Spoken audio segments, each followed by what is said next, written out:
More draft rumors, all-star game talk, and more playoff talk coming up on this episode of SFL N.R.U.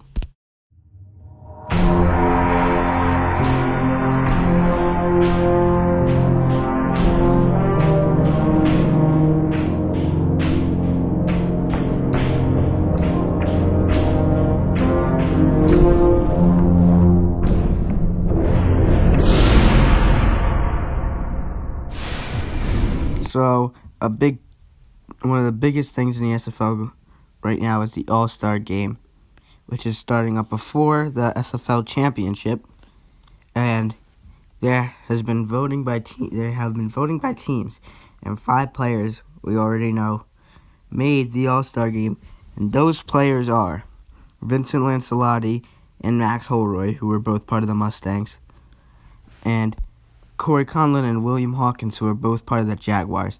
And Jake D'Amico, of course, made it, but they're debating about a second player on the Cobras between Mike Mancino and Franklin Mendoza, and we will see who will make it to the All-Star Game of 2017 for all the teams, and they will face off.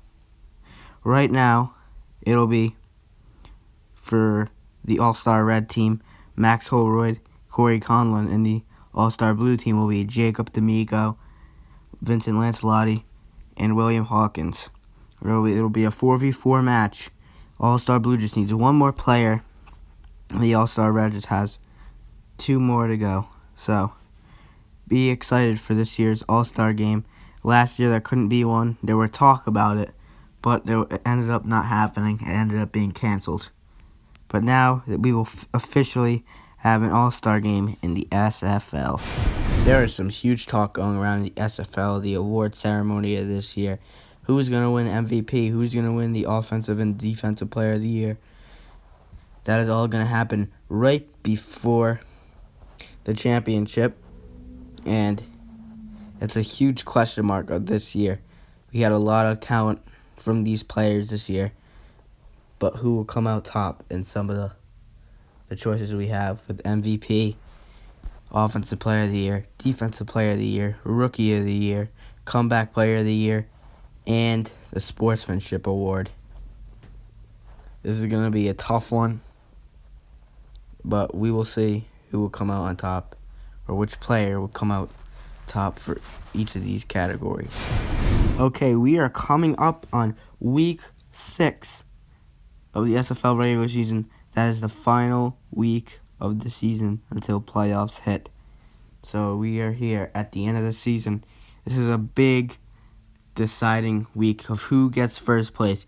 We have a 3-way tie right now with the Cobras, Jaguars, and Honey Badgers all standing at the 3-2 record. If Cobras beat the Jaguars on Sunday, they clinch first place. If Jaguars win and Honey Badgers win, Honey Badgers get first place, Jaguars get second, and Cobras will get third. If Jaguars win, Cobras lose, and Honey Badgers lose, the Jaguars will get first place, Cobras will get second, Honey Badgers will get third.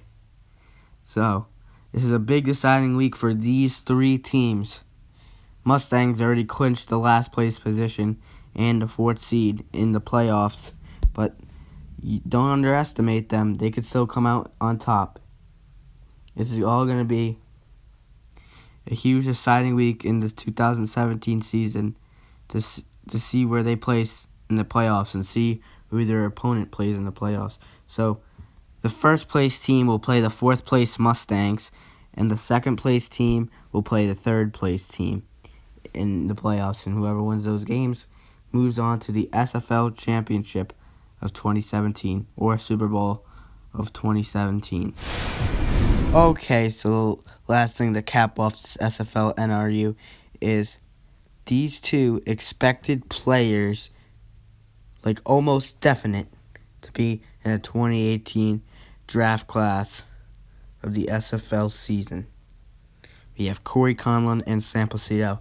And this can really change a team's, ability. It could make a team definitely stronger, especially whoever gets Corey Conlon next year, who definitely big utility player, can play the ball offensively and defensively, and that's a huge player. Same with Sam Placido, another utility guy, can play the ball offensively and defensively, and a team really needs that in their roster. So, guys, thanks for watching. Subscribe, and stay tuned for Week 6, the biggest week of the regular season.